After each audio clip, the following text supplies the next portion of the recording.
नमस्कार दोस्तों। आपके जय श्री राम के नारे अब रिजल्ट्स देने शुरू हो गए हैं। जितना आप जय श्री राम लिखते हैं उतनी अच्छी न्यूज़ भारत के लिए आती जा रही है। आपको मालूम है कि भारत बहुत देर से जो एक डेस्परेट था, हमारी लड़ाई थी पूरी दुनिया के साथ कि हम जो दुनिया का जो एक्सपोर्टर क्लब है फाइटर प्लेन्स का, उसके अंदर हम एंटर करने की बहुत देर से कोशिश कर रहे हैं और पूरी दुनिया लगी हुई थी हमें रोकने के लिए। लेकिन ये सनातनी है, ये कांग्रेस की गवर्नमेंट नहीं है, कांग्रेस वाली, जो कि कभी भी भारत की तरक्की देखना नहीं चाहती थी। यहाँ पे सिर्फ टुकड़े ही करने का उनका इरादा था या इसे एक इस्लामिक कंट्री बनाने का उनकी एक मुहिम थी। मोदी जी ने आकर उस सारे टाइमलाइंस को रोक दिया क्योंकि इनका प्लान था कि 2024 तक इसे इस्लामिक कंट्री में कन्वर्ट करना है। मोदी जी आए, भगवान की एक कृपा हुई हमारे ऊपर और पिछले 10 सालों में हमने इंजन्स पे, फाइटर प्लेन्स पे और जो एक्सपोर्ट मार्केट है हथियारों की, उसके अंदर एंटर कर लिया, जबकि पूरी दुनिया ने हमें रोका। अब आई बारी तेजस की। तेजस को भी हमने एक्सपोर्ट करने की कोशिश करी। इन्होंने हमें इंजन का वायदा तो किया लेकिन इंजन हमें नहीं दिए। आज एक बहुत ही, जिसको बोलते हैं जबरदस्त न्यूज़ है, जिसको उमेश जी शेयर करने वाले हैं कि हमारे कावेरी इंजन का क्या हुआ। आपने बड़ी बार बोला है कि हम अपना इंजन डेवलप क्यों नहीं करते। उमेश जी आपके साथ अब सब कुछ शेयर करने वाले हैं। उमेश जी जय सिया राम। जय सिया राम। सर, तेजस का क्या हुआ? देखिए सर, तेजस से ज्यादा मैं बात करना चाहूंगा कावेरी इंजन। ये भारत का होम ग्रोन इंजन है, जिसके ऊपर टेस्टिंग, इसका डेवलपमेंट चल रहा था 1986 से। और भारतीय सरकार ने इसके ऊपर अराउंड 2000 करोड़ रुपीस खर्चा कर दिया था। ठीक है। अब जाके कल ही न्यूज आई है कि भारतीय सरकार ने इसके लिए इन फ्लाइट टेस्टिंग का अप्रूवल दे दिया है। ये इन फ्लाइट टेस्टिंग होता क्या है? इसका मतलब ये है कि इसका जो प्रिलिमिनरी टेस्टिंग जो भी है वो कंप्लीट हो चुका है, क्योंकि जो डिजाइनिंग फेस है, उसका ऑपरेशनल फेस है, फिर इसको हाई एल्टीट्यूड टेस्टिंग में भी करना पड़ता है। मतलब जो इन फाइटर इंजिन होते हैं, you have to test it across across the region, across demographics, across weather pattern. तो इसकी जो हाई एल्टीट्यूड टेस्टिंग थी, ये अभी रशिया से करके आ चुके हैं। अब इसको इन फ्लाइट टेस्टिंग का इन्होंने बता दिया है। इन फ्लाइट टेस्टिंग से क्या होगा कि एक कंट्रोल एनवायरनमेंट में सिमुलेशन भी होगा। और ये बहुत बड़ी एक बोलते हैं बहुत बड़ी उपलब्धि है भारत के लिए, क्योंकि ये एक पहला कदम है towards self reliance in aero aero engine technology, aero engine fighter aircraft technology. अब इस इंजन को हम स्टार्टिंग में यूज करेंगे हमारे अनमैन्ड कॉम्बैट एरियल व्हीकल घातक में। अब ये घातक जो है, भारत का जो जैसे हम अभी आपने सुना होगा कि हमने ड्रोन्स लिए हैं, अ, अमेरिका से अभी ड्रोन्स लिए हैं। ठीक है, हमने इसराइल से ड्रोन्स लिए हैं, तो भारत ने खुद का ड्रोन बनाना भी चालू कर दिया। उसके लिए भी आपको इंजन चाहिए। तो ये जो काम चल रहा था इतने दिन से, 38 साल से चल रहा है। और 2000 करोड़ खर्चा करने के बाद लास्ट के 3-4 साल या 5 साल में इसमें गति पकड़ी है। क्योंकि जो हमारी ऑर्गेनाइजेशन है डीआरडीओ, ये एक व्हाइट एलिफेंट हो चुकी है, सफेद हाथी। ठीक है, मोदी जी ने कल ही 2 दिन पहले इनको अल्टीमेटम दिया है कि हम इसमें रिफॉर्म्स करेंगे।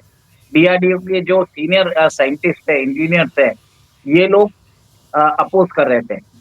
देखिए, आपको ये चीज बता रहा हूँ, ये जो इंजन है इसका नाम जो डीआरडीओ में एक डिवीजन है, इसको बोलते हैं गैस टरबाइन रिसर्च एस्टेब्लिशमेंट। ये ये जो डिवीजन है, ये जो देश के अंदर जो fighter aircraft, military fighter aircraft के लिए जो इंजन्स है, उसके डेवलपमेंट में बनाई गई है। ठीक है। और इस एयरक्राफ्ट, इस डिवीजन में ने फाइनली कैसे भी करके अब एक मॉडल बना लिया है।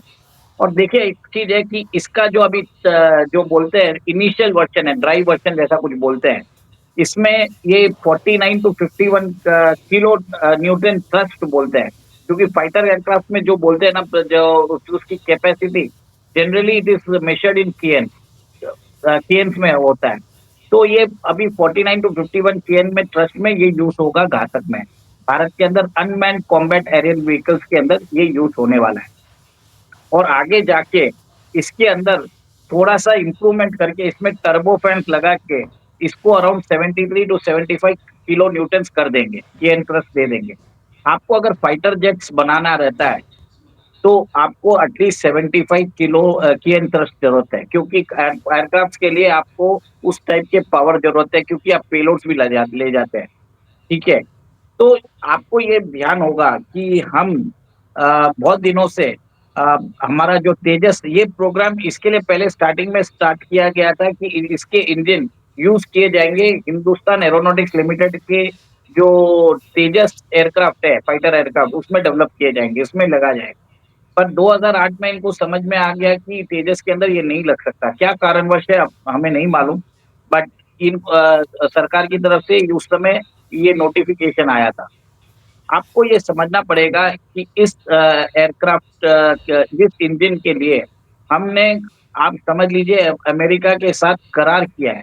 हमने उनको तकरीबन 99 इंजन्स का करार किया है 2023 में, जिसमें हमने उनको 6000 करोड़ भी दे भी दी। अभी तक उन्होंने हमको इंजन दिए नहीं। टेस्टिंग के लिए 2 से 3 इंजन दिया है। आपको जान के हैरानी होगी कि उस पर ईयर इन्होंने वादा किया था कि एटलीस्ट 20 इंजन देंगे, और ये अभी इंजन सप्लाई करेंगे मार्च 2025 से। तो ऐसा तो है नहीं ये इंजन बना नहीं रहे थे। क्यों नहीं बना रहे थे? आप सोचिए क्यों नहीं बना रहे थे? क्यों भारत अपना तेजस जो है ये बाहर के लोगों को, बाहर के नेशंस को 500 करोड़ में दे रहा था।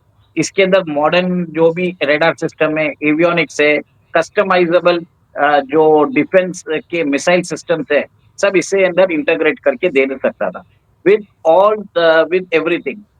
और और भारत का इसके अंदर कॉम्पिटिटर हो रहा था साउथ कोरिया। आपको आपने देखा होगा कि मलेशिया ने टेंडर निकाला था 2023 में, तो भारत और साउथ कोरिया दोनों ने टेंडर भरा था। फाइनली मलेशिया ने साउथ कोरिया को ये टेंडर दे दिया था। ठीक है, उसी के हिसाब से इजिप्ट का भी हमने टेंडर भरा था, उनको भी फाइटर एयरक्राफ्ट ट्रेनर जेट्स की जरूरत थी। तो उधर भी साउथ कोरिया ने उधर भी साउथ कोरिया ने बाजी मार ली। उधर भी हमने देखा है कि इजिप्ट ने उनको प्रेफर किया। क्यों किया? क्योंकि साउथ कोरिया का जो फाइटर एयरक्राफ्ट है वो भी F404 इंजन ही यूज करता है। जी के ऑफिशियल वेबसाइट में उन्होंने अपना बता दिया है कि south Korea same engine use करता है जो भारत भारत का तेजस यूज कर रहा है। तो भारत की सप्लाई रोक के अमेरिका ने साउथ कोरिया को हेल्प किया, और साउथ कोरिया ने तकरीबन जो मिलिट्री विशेषज्ञ बता रहे हैं, साउथ कोरिया को ऑर्डर मिला था पोलैंड से। पोलैंड अनदर नेटो मेंबर है। तो अमेरिका कभी नहीं चाहता है कि भारत अपना फाइटर एयरक्राफ्ट विदेशी मार्केट में बेचे। जैसे आपने सुमित जी ने बताया था कि इंडिया डेस्परेट है। भारत के तेजस एयरक्राफ्ट के लिए अर्जेंटीना भी रेडी था हमसे लेने के लिए। बट आपको मालूम होना चाहिए जो फाइटर एयरक्राफ्ट में सीट इजेक्शन सिस्टम होता है, ये जो सीट इजेक्शन सिस्टम होता है ये दुनिया में सबसे बड़ी कंपनी है इसकी, मार्टिन बेकर, ये ब्रिटिश कंपनी है। ब्रिटेन नहीं चाहता था कि उसकी जो कंपोनेंट्स है उसके जानी दुश्मन अर्जेंटीना को मिले, क्योंकि ब्रिटिश और अर्जेंटीना को लेके फाल्कलैंड आइलैंड्स में उनके पास डिस्प्यूट आज भी है। अर्जेंटीना वो आइलैंड अपना मानता है आज भी। तो एक तरह से बहुत जियोपॉलिटिकल कॉम्प्लेक्सिटीज हो रही थी, और हमें अपना इंजन बनाना बहुत जरूरी था। भारत ने इसके लिए बहुत देरी कर दी। 38 साल कुछ कम नहीं है। हमारे डीआरडीओ के साइंटिस्ट की इनएफिशिएंसी है, मैं बताऊंगा। उनको अकाउंटेबिलिटी नहीं है उधर। तो उधर रिफॉर्म्स आने चालू हो गए हैं, और उसी रिफॉर्म्स का देख के मेरे ख्याल से इन्होंने स्टार्ट लास्ट में कैसे भी एक प्रोटोटाइप इन्होंने जनरेट कर दिया है। ठीक है, और सर आपको एक चीज जान के खुशी होगी कि भारत इसके बाद कावेरी 2.0 इंजन भी बना रहा है, जिसके कारण ये जो इंजन रहेगा वो आम का जो हमारा 5.5 generation stealth invisible fighter aircraft है उसमें यूज होगा। साफरान जो फ्रेंच कंपनी है जो फाइटर इंजन बनाती है फ्रांस में, उसने इसका ऑडिट किया है, वहां पे भी वो पास हो गया।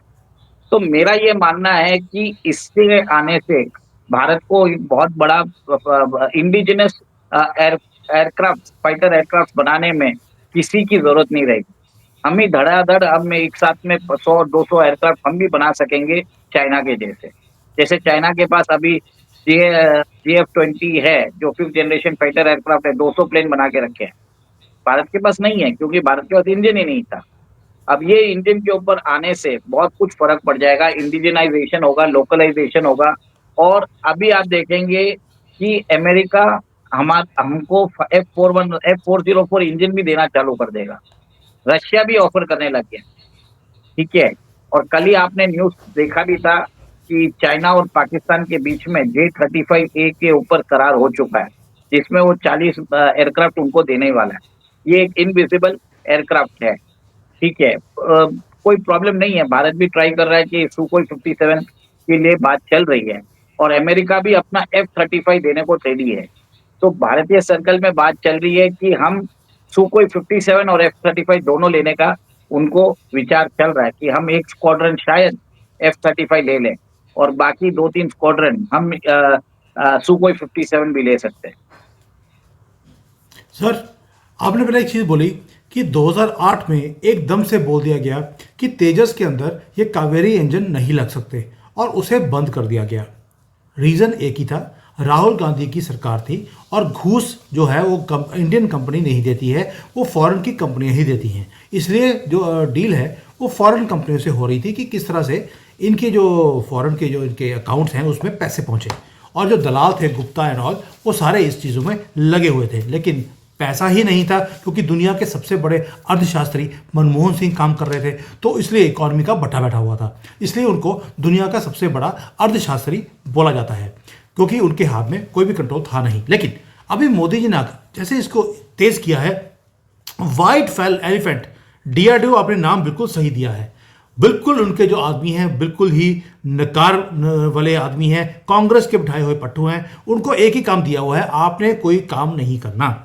लेकिन उन ऐसे लोगों के साथ भी काम लेकर हमने अपना इंजन तैयार कर लिया। आपको लगता है कि जो ये सारा काम है अगले 1-2 साल में होगा, या अभी लंबी ये टेस्टिंग चलेगी और 5-10 साल लग जाएंगे इसको डेवलप करने के लिए? देखिए, मेरे हिसाब से अभी मुझे टाइमलाइन का तो मालूम नहीं है, बट गवर्नमेंट जो टाइमलाइन सेट करेगी उसके अंदर इनको करना पड़ेगा। और पास में भी ऐसे हुआ है कि जो हमारी CAG है, उन्होंने न्यूमरस टाइम्स बोला है कि आप ये अपने डेडलाइंस मिस कर रहे हैं। पब्लिक टैक्स पेयर का पैसा इन्होंने बर्बाद किया है, ठीक है। जब इनको मालूम था कि इंजन के लिए वो काम नहीं कर पा रहे, तो फॉरेन कोलैबोरेशन क्यों नहीं किया? इन्होंने अपने साइंटिस्ट भेजे भी थे, अमेरिका भी भेजे थे, फ्रांस भी भेजे थे। तो ये साइंटिस्ट जो अमेरिका और फ्रांस गए थे, किसके लिए गए थे? और आपने भी बरोबर पूछा है, बताया कि ये सब चीजें कुछ सिक्योरिटी मैटर्स होती है जो हम डिस्कस नहीं कर सकते। बट मेरा ये मानना है कि DRDO में रिफॉर्म्स आ रहे हैं, और एक तरह से सुखोई 57 भी हम लेने की बात चल रही है। यहाँ तक है कि ट्रम्प भी चाहेंगे कि हम F-35 भी लें, ठीक है। रफाल तो अभी लग रहा नहीं है कि हमको हम ले पाएंगे, क्योंकि रफाल के पास इतने ऑर्डर्स है कि वो 10 साल तक हमको डिलीवरी देगा नहीं। Second, localisation, indigenisation, technology transfer, जो हम इन एयरक्राफ्ट वालों से बोल रहे हैं, वो अभी जल्दी आनी चालू हो जाएगी। क्योंकि लोगों ने देख लिया कि भारत अगर खुद डेवलप कर लिया, तो हमारा मार्केट, हमारा जो फाइटर एयरक्राफ्ट का एक्सपोर्ट मार्केट है, उधर स्ट्रेंथ लगा देगा। तो ये लोग क्या करेंगे, अब जल्दी से जल्दी हमको फाइटर एयरक्राफ्ट के जो इंजन है, स्पेयर पार्ट्स है, जो भी तरीके से इन्होंने रोका हुआ था, ये अब सप्लाई करेंगे। सर, जब तक आप सक्षम नहीं बनोगे, लोग आपको नहीं करेंगे। आप तेजस जो है एक बहुत ही अच्छा फाइटर एयरक्राफ्ट है, 500 करोड़ में कोई खराब नहीं है इसके अंदर। और इसके जो अपग्रेडेड वर्जन आ रहे हैं, Tejas LCA Mk2, it is considered to be one of the best fighter aircraft across the world. And इसके लिए आपने देख लिया कि कैसे जी ने हमें इंजन नहीं दिया, साउथ कोरिया को दिया, ताकि साउथ कोरिया हमको फाइटर एक्सपोर्ट, फाइटर जेट्स का जो एक्सपोर्ट मार्केट है उसमें पछाड़ सके, उसको ऑर्डर मिले, उसको इजिप्ट से ऑर्डर मिले, उसको मलेशिया से ऑर्डर मिले, अर्जेंटीना से ऑर्डर मिला। अर्जेंटीना का ऑर्डर तो F-16 को ने ले लिया। तो एक तरह से भारत की जो हिंदुस्तान एरोनॉटिक्स लिमिटेड है, को रेस्ट्रिक्ट करने की कोशिश कर रहा है ये डीप स्टेट। बस इतना ही बोलूंगा मैं। सर, डीप स्टेट ने जब तक जितनी भी कोशिश करी हैं भारत को नीचे करने की, हमारी तरक्की को रोकने की, मोदी जी वापस ना आए उसके लिए पप्पू को बैठाने की जितनी भी कोशिशें करी सारी नाकामयाब हो गई। उसके बाद हरियाणा महाराष्ट्र में भी हमने हालत देख ली है। इसलिए डीप स्टेट को अब हमने जवाब देना शुरू कर दिया है। ये जो हमारी उड़ान है तेजस की, उसको रोकने की कोशिश करी, नहीं रुकेगी। अब हमने भी उड़ान पकड़ ली है और ये इंडिया नहीं अब भारत बन के रहेगा, ये मुझे भी पूर्ण विश्वास है। ये सर।